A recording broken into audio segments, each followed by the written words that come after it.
Hello, everybody, and welcome to your Joyfully Ever After. I am Heidi, Esther, author, speaker, and mentor, bringing you conversations and workshops and all sorts of good stuff to get you out of the people-pleasing mode and walking authentically to your Joyfully Ever After.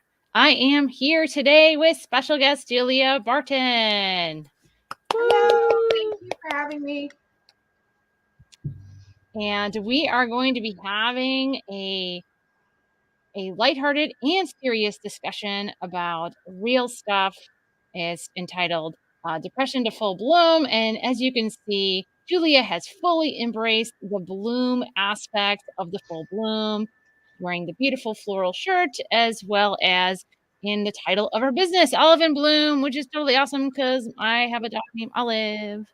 So, and she has something special also named Olive, and I think that we should definitely get to that. So I always like to start out with a question. And Julia, you can I'll introduce you, and then we'll do a little question, and we're gonna have a chat, and then I'm gonna let all of my community let them know how to find you on all the good channels. So, Julia, how are you? And how are you taking care of yourself today? Today, I'm taking care of myself by enjoying the beautiful weather out. It was hot over the weekend, and I'm just enjoying the cooler air, the cooler breeze. I went on a walk this morning with my daughter, and I'm just kind of taking a relaxing day and just not having anything planned except for this, which is super exciting. So yeah, it's just kind of a no plan day. Nice. I love that. It is also beautiful and breezy here, and I did eat my breakfast on our back deck while trying to buffer my dog noses from getting too close to my plate, because there's like sweet potatoes and eggs on there and stuff, and they like both of those. Yes. I know. I'm trying to eat more vegetables with my breakfast. It's kind of weird. I remember like a few years ago going to a restaurant pre-pandemic and saying like, breakfast salad. What's that? That's crazy. Breakfast salads are crazy. Who does that? And now I'm like, how can I fit vegetables into every single meal of my Mhm. day? Like, dang. And you got to Yeah. hand it to, and I was thinking like whoever made the whole like plant-based connotation versus being vegan, they really figured out something, I think. Mhm. Moving on. So, all right. So I want to get into it. So, Julia, I've had the privilege of knowing you only for a short period of time, but I look forward to more conversations in the future. And one of the things that really stood out to me, I'm not just going to read your bio because you can kind of fill in, but was that you had what you call a holistic childhood where you got a Reiki certification at the age of 8. And I think that's very impressive. I like to go around bragging that like I got myself confirmed in my church at 13, but you got a solid 5 years on me. So so I want to know like so you've had this like holistic energy centered heart, um and you know this way of coming at life by taking care of other people and trying to help other people, even at that younger age. I don't know about you. I used to always tuck my stuffed animals and teddy bears in. Mhm. Was that along the lines of what you were doing at that time? Um, Yeah, I and think. Whoop, go ahead. Did you oh want to? no, so let me know what was the story behind the 8-year-old Reiki certification? Yeah. So as a younger child and being very empathic and intuitive and sensitive, you know, nighttime was a very scary time for me, and I was scared to death. Every night I could just feel energies and things, and I was just always scared. So my mother had done Reiki herself, and then she had me do Reiki. So it was kind of like use as a protection for myself, and we used it as a healing art. So if we were sick or we didn't feel good, if something was going on, we'd use it as a healing modality as well. So I utilized it in different ways growing up. So it's kind of like a double-edged, like dual purpose, I guess you could say. Wow. That's great. So have you always had that in your life, or was there a point where you kind of like lost touch with it and then reconnected? Yeah, so I lost touch with that little girl that I was when I, how I grew up, because it's hard. I grew up in the 80s, and not having a lot of people living in a holistic household, using homeopathic medicines, making homemade teas, collecting herbs in the garden, having drumming ceremonies. Like I grew up very different from the people around me. So I was able to embrace it growing up with my family, but as you kind of go out in the world and you're trying to find yourself, and society's coming at you, you have to be this way, you have to look this way, you have to fit in, you have to do all these things. I kind of lost who I was, and I didn't honor it because I was kind of embarrassed or ashamed of it. So it took a long time for me to get back to that. I was in my 30s, my late 30s. So yeah, I definitely lost touch with that. Didn't even tell people about any of it, for, decades. So you're kind of in the like you kind of kept it in the closet. Yeah. I kind of think sometimes like life is like a series of understanding what's inside and then getting okay enough and accepting enough to come out of the closet with it. I remember one time, I invited my friends over and I was like, all right, I gotta tell them. And then I made them all spaghetti and brownies, and I was like, and I gave them wine, and I was like, all of this will make it okay. If I tell them this about myself, then they won't leave me, because I was still grappling with like shame, or is this really me, or I don't know. And so I was like, all right. And then I was like, tell them, I was like, I'm a feminist. And then they were like, okay, is there anything else you want to say? And I was like, no. But it was such a big thing for me. I grew up in a household of 3 brothers. And so we had a very masculine household, and so the word feminist to me equated to someone who believed that women were better than men. Like I didn't even have the right definition. So when I first started to step into that definition of like we're all equal and I'm not just here to like, because it was either like, feminists are women who are better than men's, but I'm here to be like a helper and serve everyone. So I'm below. So I was either like, I can't embrace being above them because I'm below them. And so, yeah, like being okay, right, with that. And I like to say like, so much of us, we attach like super labels, like we brand ourselves with it.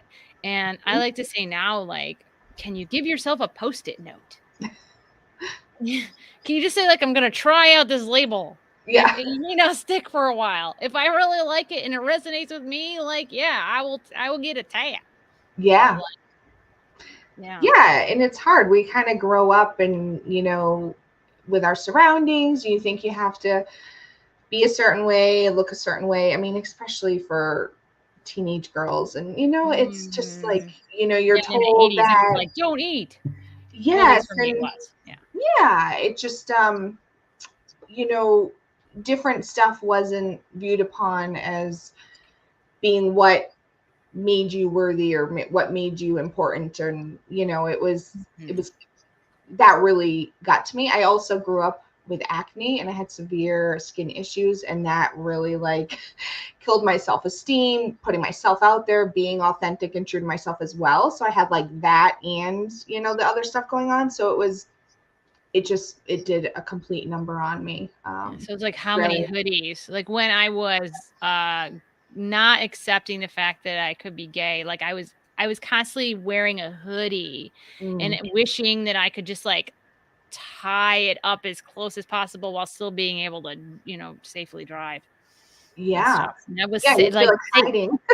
yeah, I was like Yeah. Heidi was literally hiding. Yeah. So, Yeah. Yeah. I can feel that. I hid under makeup for years. I mean, it was probably not until, yeah, my mid 30s. That was just, it's like, I finally, like, didn't care anymore. But yeah, I would hide under makeup and, it was just so embarrassing. And I felt like if I spoke up, somebody would make fun of me. And I hated that. Like the thought of that happening, it like mortified me. So I just kind of squeaked through, just was quiet and didn't speak up, didn't, show who I really was, because the fear of being made fun of is, yeah, it's yeah. not. Yeah.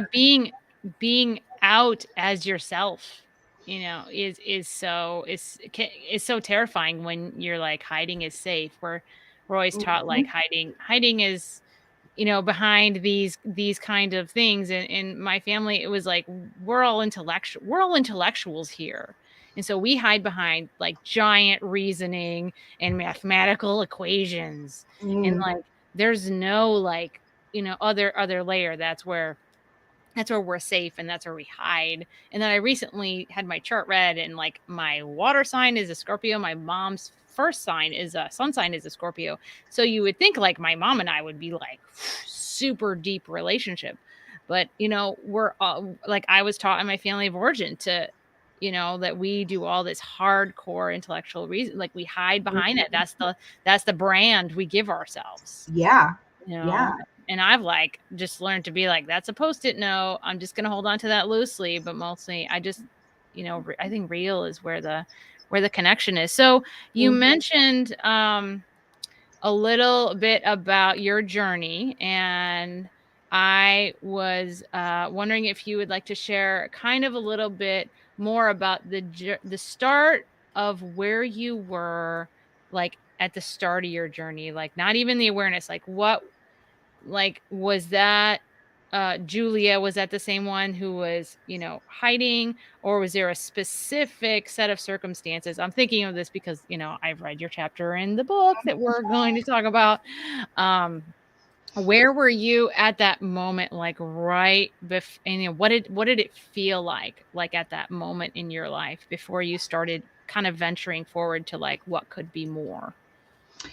Yeah, I had lived so many years being a perfectionist and being a people pleaser and doing everything for everybody else, not, Mhm. thinking of me, just thinking about everybody else. And it was part of my like wanting to feel worthy, wanting to fit in. And I don't know if you've read the book, Heidi, but Atlas of the Heart by Brene Brown. Mm. Read that. Yeah, I've read some of it, yeah. So she has that chapter that talks about fitting in versus belonging. And if you read that, it's just incredibly like eye-opening, because everybody wants to fit in, but that's not what it's not what we're meant to do. We're supposed to belong, and by belonging, you Mhm. have to be authentic and true to yourself, before you can belong anywhere. And fitting in is changing yourself to try to fit into a certain group or certain social group. Like it's Oh, I different. love that. Yes, So I yes. just That's love, such a huge difference right yeah, there, fitting versus yeah. belonging. When Oh, you like put it into perspective, I'm on the other side now. But it's just an amazing eye opener. But anyway, so I've lived so many years with trying to be somebody else, in order to try to fit in and belong and feel worthy. And I had my daughter, who is my second child, when I was 34. And afterwards, I had severe depression, and I didn't really know what it was for at first. It took several months. I thought yeah. it was So what just did that like yeah, what did that feel like? Because I have a part of a journey also in that arena, so I'm just curious. yeah, I at first didn't really know what it was because we had just built a house. I had a 3-year-old. I was pregnant. I was sick my whole pregnancy. My husband was working 7 days a week. Our house was not finished when we moved in, and that Mhm. drove me crazy. I'm like, I need to have things Yeah. done and in its place, and and it wasn't like that. So at first I thought it was just that, like the disruption of just everything that had happened. Like I didn't have a chance to process any of it.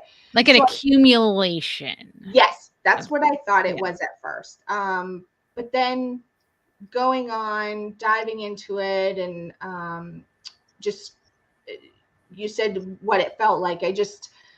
I felt rage. I felt sad. I was like crying every single day. I didn't want to be here. I like felt like I was horrible. If I died tomorrow, nobody would even care. Like it was such a dark, dark place. I felt like I was a horrible mother.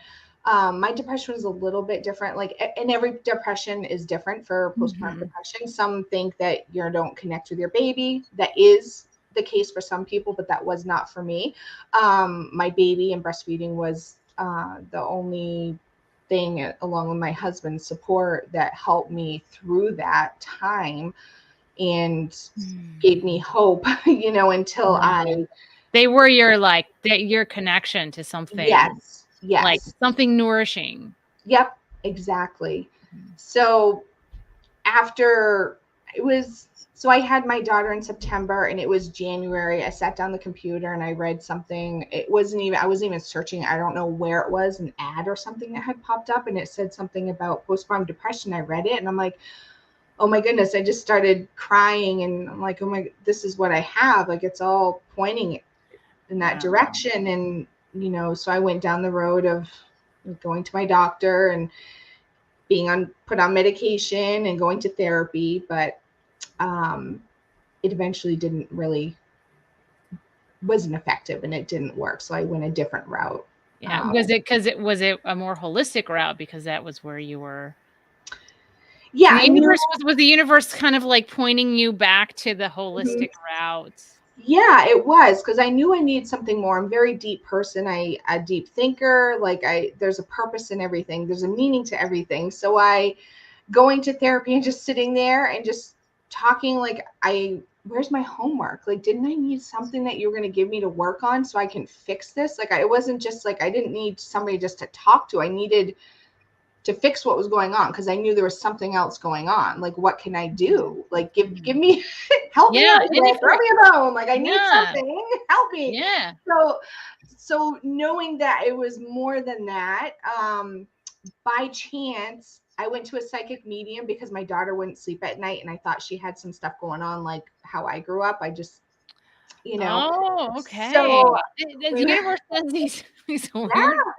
Yeah. So I went to that appointment, and getting messages from spirit guides and past loved ones just kind of set it off. And that's the route I went, is working with my psychic medium and doing deep healing work, having support from the other side when I didn't have a lot of support here, and just using that as a tool to better myself and get back to the person that I once was, that little girl that was inside of me that was like, hey, I'm still here. You can, like, what about me?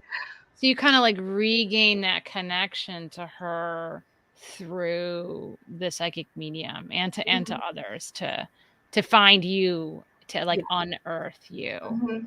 Yeah, exactly.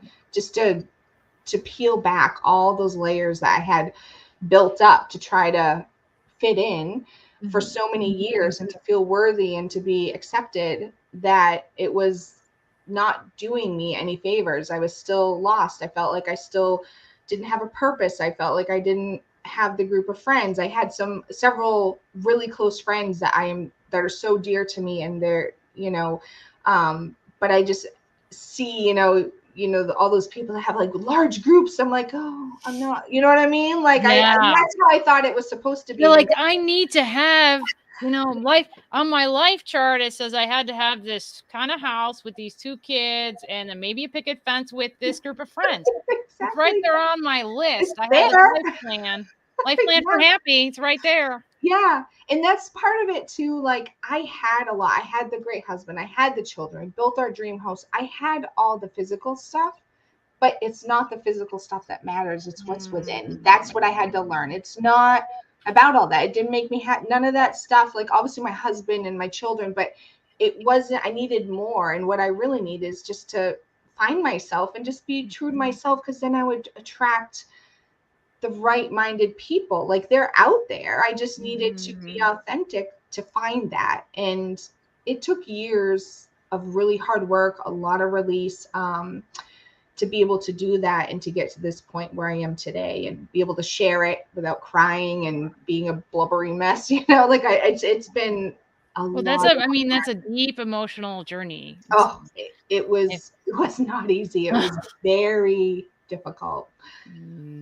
It's like you had to, I relate so strongly with your journey of putting myself in my life.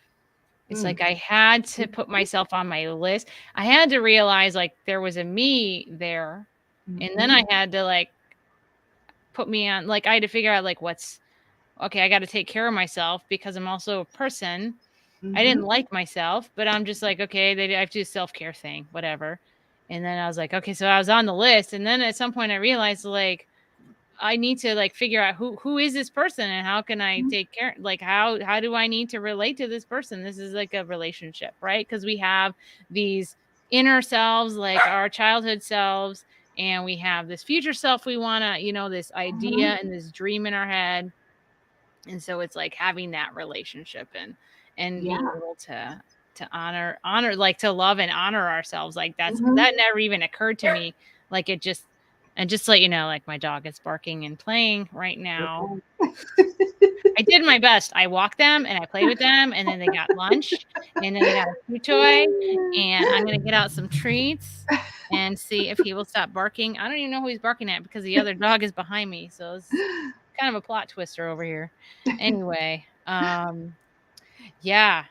So, in my community, we talk a lot about the mentors and support. So, would you say that at that time, your mentors and support was that like your husband and that connection with your daughter, maybe, and then the psychic medium? Is that?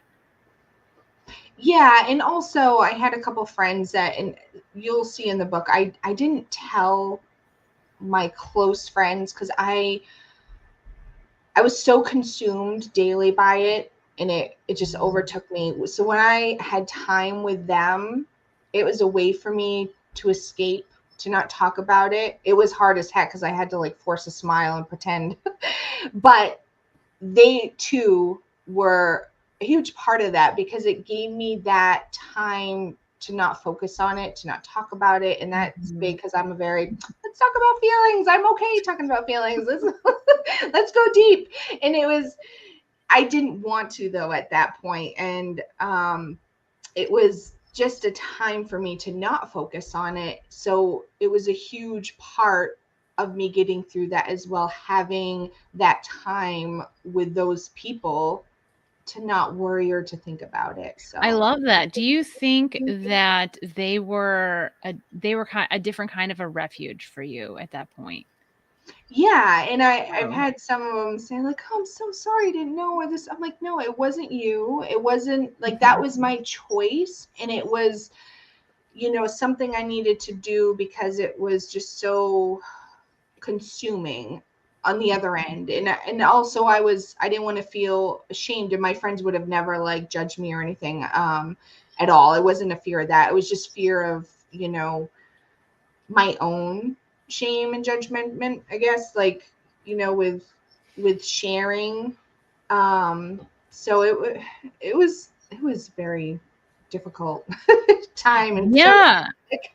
Yeah, no, I totally think it's just kind of like, we decide that we're gonna, go on this path to figure out what happier or like, getting to some kind of sustainable level of not feeling horrible.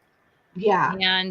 And I kind of view this is kind of how I view some of my friends, I view kind of like, oh, so like on the journey up the mountain, they're kind of like the coffee shop, right? So I just like pop over here, have a coffee, just something light or whatever and refreshing. And some friends will walk with me and hold my hand, right, on the journey up. And so I feel like, different relationships provide us different kinds of support in different ways. And so like your friends could have been like your hammock. You just kind Yeah, of needed yeah, a it was like on the my way, and yes. that was still a wraparound like support that you needed. Your body was saying like, you're doing all this processing and you got all this great stuff going on, and you need to turn off the faucets and just kind of like Mhm. live and know that you can feel good right now. Yeah.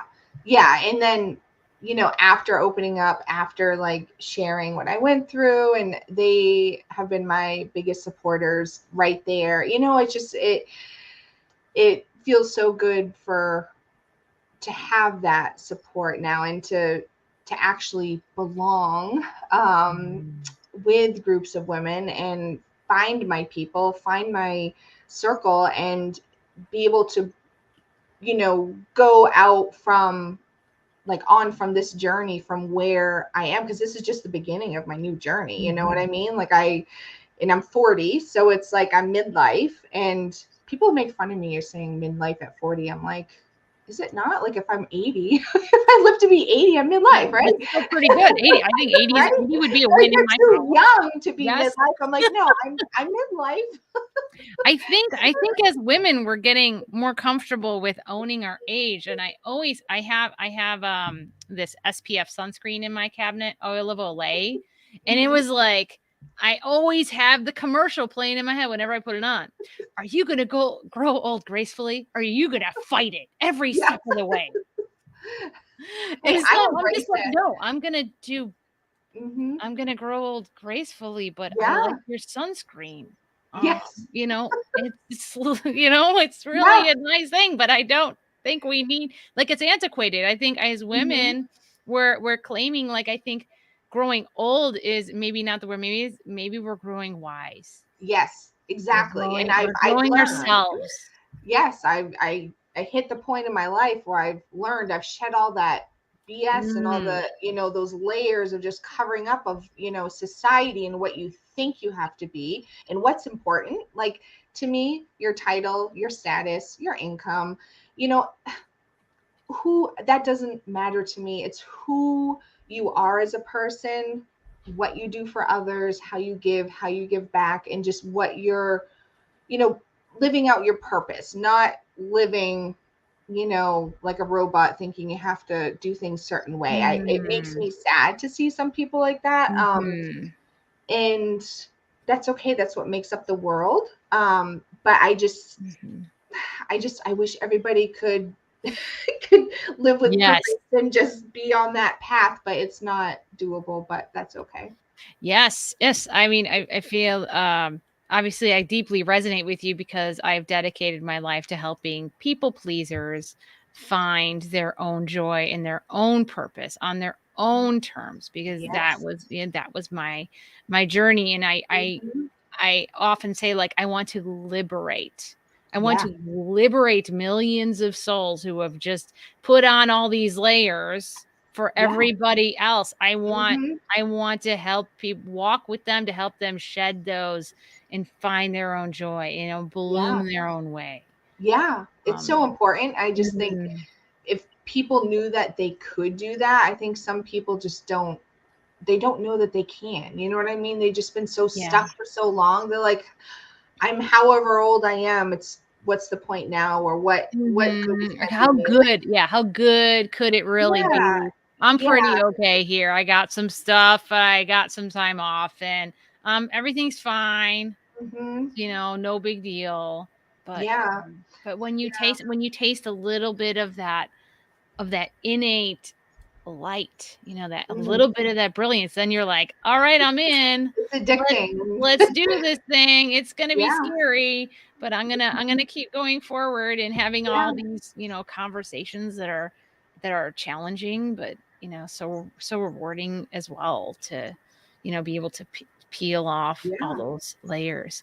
So one more question for you. So um in my community we talk a lot about resilient mindset, and so I define resilient mindset as like courage, compassion, consistency, patience, and curiosity. So what would you say out of all those different um components of a resilient mindset, what would you say was your biggest like helper in working through that period of your time? of your life? That's a good question. I think there's multiple things, but I think the two big ones is just being compassionate to myself, like that I am important. Like it's, I am worthy of taking time for myself and doing things, setting boundaries. That was a huge one. Like being able to set boundaries for myself, because I was just always doing what everybody else, like for everybody else, and not, taking time to think, do I really want to do this? Is it something that, is it bringing me joy, or is it just bringing others joy? So I think that's important. And then, just being courageous enough to take the leap, to not worry about what was on the other side, but knowing that it would be better. It would be better than where I was. So just being able to just give it all, Like open up, right? Yeah. Open up. And in those moments, honestly, like people like, oh, Heidi, you're so courageous. This is like, I don't count myself as a courageous person. I'm just taking the steps that I need to move forward in my life and to find me. But that's courageous. Yeah. And it's not selfish at all. We're us women, and moms, like a lot of my work is going to be with moms and just teaching them how to disconnect from all that outside information. You have to do this, you have to do this, you have to chart, you have to, no, just, releasing all that outside expectations that are laid upon us, that we have to get up a week after birth and do this and do that. Like it, otherwise we'll be viewed upon as weak or, lazy or whatever. You know what I mean? Just being able to be okay with where we're at. Like we don't have to do anything for anybody else. It's what's important is what is working for us and our family, and just release those expectations that we put upon ourselves and that the society has on women and new moms. It's crazy. If we get rid of that, then we'll have so many more happy, enjoyable postpartums. And I wish I did my postpartum training before I had children and I knew all this stuff, but I didn't. So, but that's okay, because this is that was your journey, and this is what brought me to my purpose. So that's okay. Like I'm accepting, and that's what had to happen in my journey for me to be able to make change for the future. Sometimes our souls need baseball bats. I guess our souls choose to get the baseball bats, or we don't listen. Like, oh, that's that one. I'm not uncomfortable enough in my life to do anything different. Yeah. So, yeah. So, before we move on, I was wondering if you could kind of like take your young mommy self to the side and give her any advice, what would you say? I would just say, just be authentic and just be like, do what works for you. And I did learn a little bit about that, like setting boundaries and nap time. So important. I never gave in. Nope, sorry, we can't do that. Sorry. I love nap time. I still want a nap time without toddlers in my house. Yes. So I think just being able to stand up for myself finally, and just setting boundaries and doing what works for me, and just being true to myself and my needs, I think is, huge. If I had kind of known that before. Wow, that's beautiful. Yeah, you are worthy enough to take care of yourself. To listen to yourself. That's huge. So I have a new part of my show that I want to talk over with you, and I call it the spotlight moment. And so I would like to give you the floor to share your, I call it a peculiar genius. So your unique mix of talents and personality that make you uniquely qualified to do what you do. And please explain to everyone exactly what you do, because people are going to want to get in touch with you. Yeah. This one's fun. Okay, so I am a giver at heart. So giving brings me joy, and I need that for me to go on. Like I need to give to people without expecting back to bring joy within my life. So I'm a giver. I am a healer, and by healing, I've done Reiki since I was 8, like Heidi had mentioned, and I've always had that ability to help people in different ways. I've always done, you know, without even people knowing it, sending white light, you know, to people just to help them, you know, and to surround them and just give them that little bubble. And professional titles, I am a postpartum doula currently, and I'm a Reiki master teacher. It goes along with the energy work, and the postpartum doula is to help moms on their postpartum journey. And some people, I just wanted to throw in there too, the postpartum, a lot of people associate just the word postpartum with depression, but it's not. It's just the period of time after a woman gives birth. So how long can that be? It could be forever, because we're postpartum. You know? Yeah. Yes. Yeah. So, I mean, the immediate amount of time is like 3 months is the main postpartum period, the most imperative for healing for the mom. But after that, I mean, we have women who, you know, still feel the effects of postpartum depletion. Their child could be like 15 years old. So it's will always be it's something that goes along with being a mother. So and then also I'm very intuitive and I'm empathic, so I bring that into life by helping others too. I love pulling oracle cards and affirmation cards, and I love that. Yes, to just pull cards, and I'll get someone will pop in my head and I'll just pull a card for them and send it to them and just, you know, give them that message, you know, something that they might need during that day. And that just brings me joy too. I've always just kind of had that ability to try to, or not try to, but to pick up on, you know, what others might be feeling or going through without actually knowing. So, so I kind of incorporate all that into Olive and Bloom,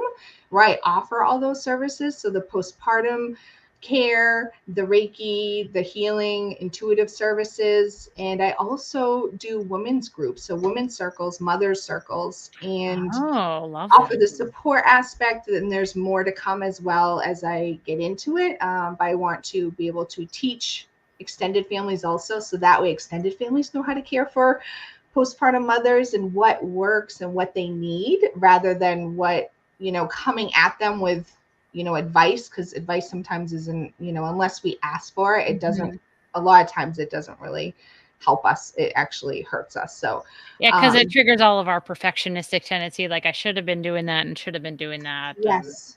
And every baby's different. Just teaching families that every situation, every family, every baby is different. We cannot compare to other situations. We have to just really intuitively lead ourselves to do what's best for our baby and for ourselves. So that's the kind of postpartum care that I am teaching, just to have a mother lead with her intuition and just get back to that, because that's what they used to do. But we've kind of gotten away from that with all this information overload, and you have to do this, have to do, no, just, you know, let that go aside. It's okay.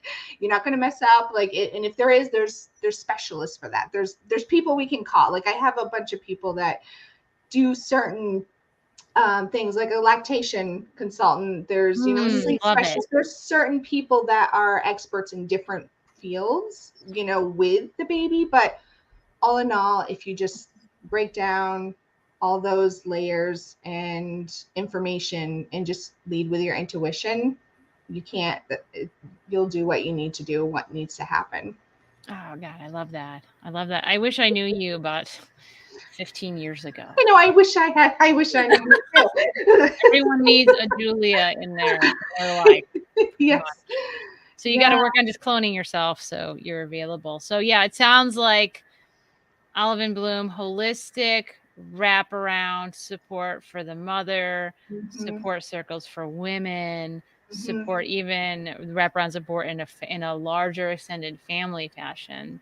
And you have the connections to, you know, address certain needs. So that just sounds fantastic. And I would just like to say, if anyone out there listening to this, if you feel that you have any symptoms, you know, depression can look so different for anyone. I went through a few strong periods of depression in my life, and mine was characterized by numbness.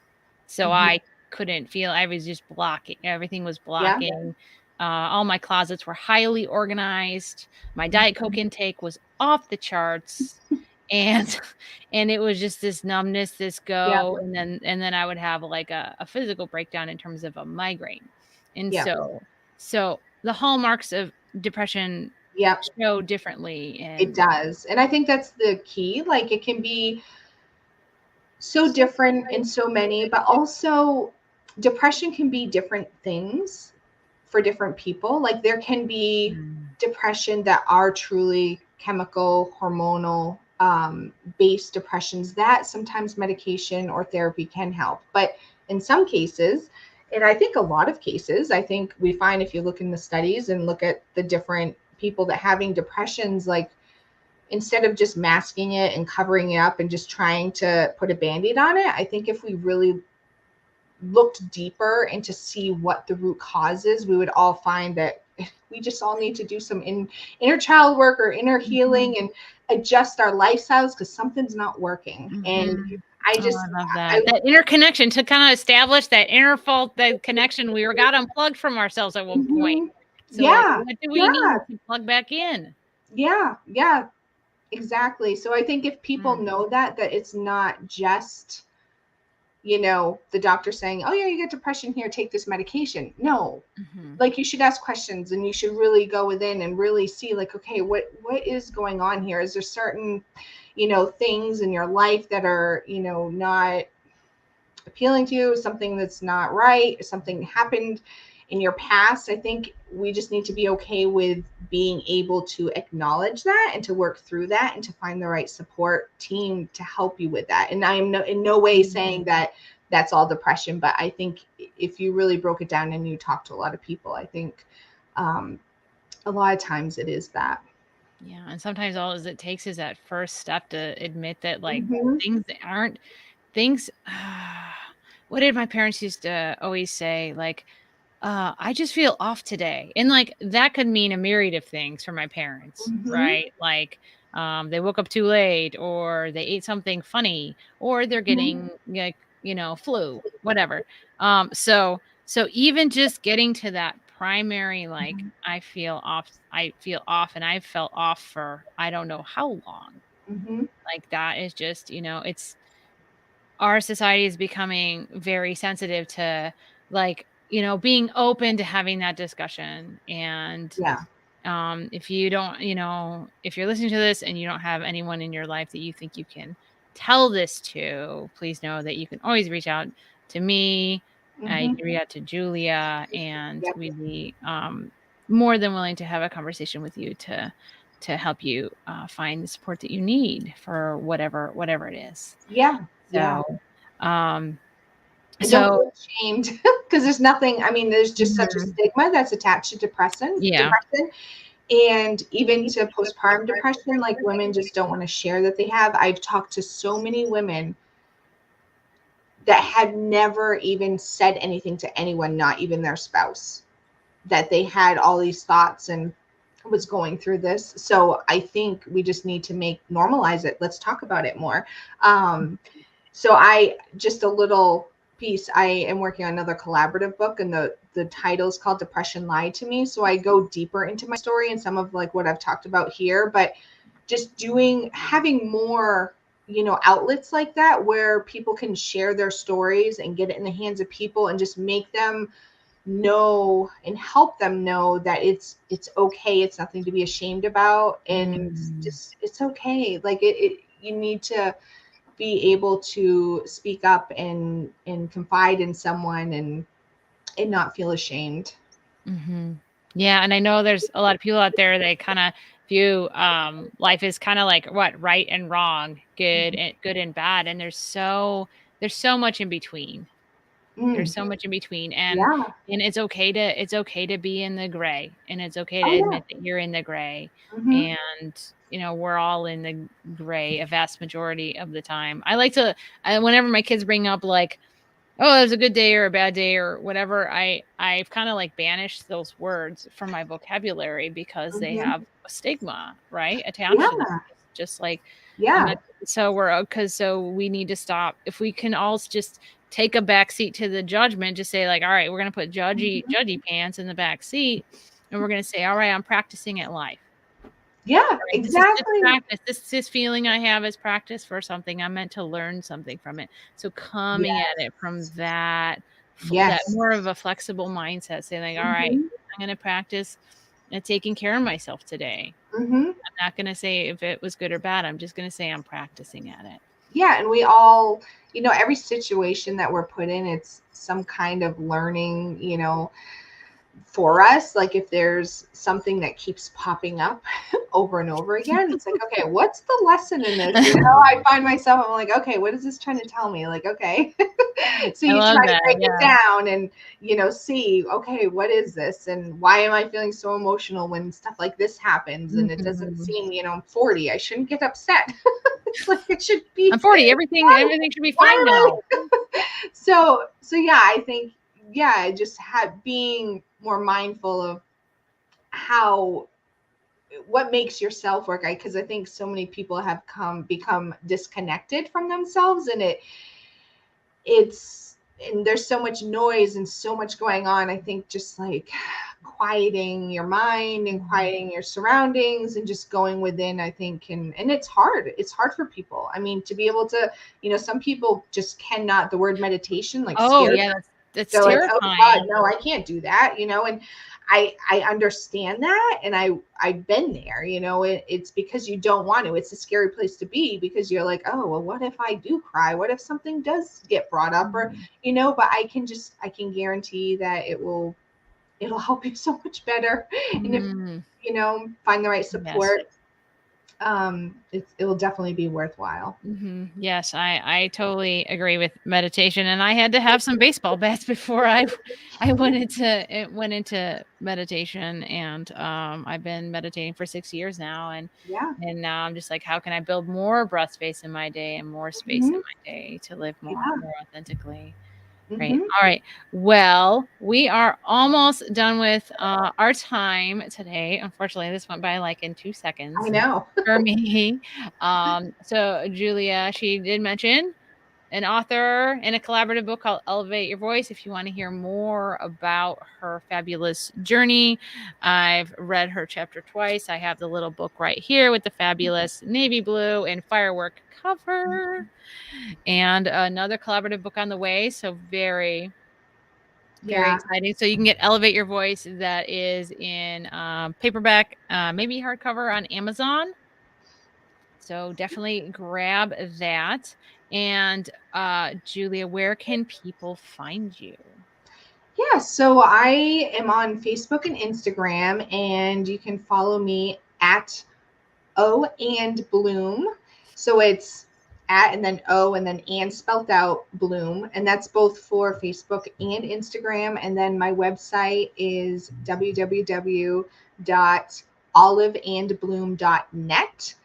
And I have all kinds of stuff on there. My women's circles. I have some products for sale. I also have the book on there too. So if you're wanting to purchase on my website as well, you can do that. A portion of the proceeds will actually go towards helping provide services to women who can't afford them for postpartum care. And then, there's just all kinds of information. You can get to my socials on the website as well. I love that. All right. I am going to put in a link to buying the book on Amazon as well. Fabulous. All right. So I have one little treat. So I have this thing called Snowman of Affirmation. It used to be the bowl of affirmation, but he got upgraded and shiny. So this is Snowman. He's got all sorts of affirmations in here. So I have green, pink, orange, and yellow. Do you have a color? Pink. Okay. All right. Oh, I am patient and forgiving. Oh, I love that. Yes, because that's why I basically had to be to myself, be patient and forgiving. Yes, to be able to get on your journey. Wow. And I'm going to pick one for all of our listeners. And since you did pink, I'm going to find another pink. I don't have that many pinks in here right now. I'm just going to go on a pink streak. Oh, And this is for all the ladies who might be listening, who might be in need of this. I am grateful and proud of who I am. That's beautiful. Yes. The snowman of affirmation never lies. Yep. Fantastic. All right, Julia, thank you so much for joining me today. And as always, sending you love, light, and laughter. Until next time, I'm Heidi Esther. Have a great week.